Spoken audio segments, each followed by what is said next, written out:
ውድ ቤተሰቦቼ እንግዲህ ውሽሚት የአብርሽ መቀለጃ ልትሆን ነው ማለት ነው። በነገራችን ላይ ይህንን ቪዲዮ እውነት የዛሬ ከሆነ ውሽሚት ከመጣች እንግዲህ ለአመት በዓል ጸጉሯ ተሰርታ ነበር። ይህ ቪዲዮ የቆየ ቪዲዮ ነው እርግጠኛ ነኝ ማለት ነው። ይህንንም ያደረገበት ምክንያት ምን እንደሆነ ታውቃላችሁ? አብርሽ ትላንትና ፎክሮ ሄዶ ነበር። ቀለበት ላስር ነው ምናምን ለማለት ለፍልፎ ሄዶ ነበር ማለት ነው። እና የእሱን በጎችና ያው የውሽሚትን በጎች ለማሳመን ነው። እኔ ይህንን ቪዲዮ ሲያመጡት ማለት ትዝ ያለኝ ምን እንደሆነ ታውቃላችሁ? አብርሽና ሩታ የሰሩትን ቪዲዮ። ቆይ አዲስ ነገር ለምንድን ነው የማታመጡት? እኔ በእናንተ ህይወት አዲስ ነገር ነው የናፈቀኝ። በቃ ያልታየ ነገር አብርሽ ከሩታ ጋር ያላረገውን ነገር ያልቦሰተውን ነገር ነው ማየት የናፈቀኝ ማለት ነው። እንዴ እራት ግብዣ ባስታ፣ ለሩታም ባስታ፣ ለውሽሚቱም ባስታ፣ የሆነ ነገርም ፈቶም ከሩታ ጀርባ ከሄርሜላም ጀርባ አሪ ይደብላል። ሼም ነው ማለት ነው።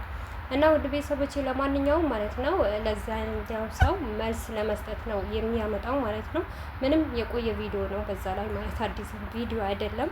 እኛ ግን ማንም አይሸወደንም። ማንም የበለጠ እውነት እኛ እናሸንፋችኋለን። አብርሽ እንዲህማ ከተለቃቀምን ማለት ነው እንዲህ ሆነ ባልሆነ ነገርማ መተህ ሩታን ለመስበር ወይም ደግሞ እንደዚህ እያልክ ሩታ ልባ ተሰብሮ ምናምን አዝና ወደ አንተ ምናምን ነገር ልባ ልትጎዳት ከሆነ በጣም ተሳስተሃል። ሩታ እንደዚህ ቦታ የላትም እንዳንተ ልውን ነው ማለት ነው። እና ሲቀጥልም ደግሞ ብልግና ነው ከምር በቃ ከሩታ ያሳለፍከው ላይፍ ከሩታ አልፏል። አሁን ከውሽሚት የምታሳልፈው ላይፍ የራስህ የሆነ አይዲያ አምጥተህ ብሰራ ወይም ብትወስድ ደስ ይለኛል። ምክንያቱም ምንም ቢሆን በጥሩም በክፉም ከሩታ ጋር ብዙ ነገር አሳልፋችኋል። ትላንትና ከጎንህ ስትጀበር ስትራብ ማንም ዞር ብሎ በማይህ ሰዓት ሩታ ነበረች፣ ውሽሚት አልነበረችም። ገባ? ስለዚህም ማለት ነው እና ሩታን የማይሰብር ነገር ባሰራ ወይም ደግሞ ልቦናዋን ይሰብራታል አቆስላታለሁ ካልክ በጣም ተሳስተሃል። ይሄ የወረደ አስተሳሰብ ነው ማለት ነው።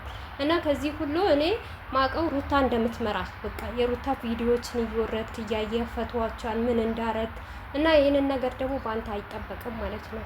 እና ለውሽሚት ደግሞ ምንም አዲስ ነገር ያመጣህላት የፈጠርክላትም ነገር የለም እንደሚታወቀው ነው ማለት ነው።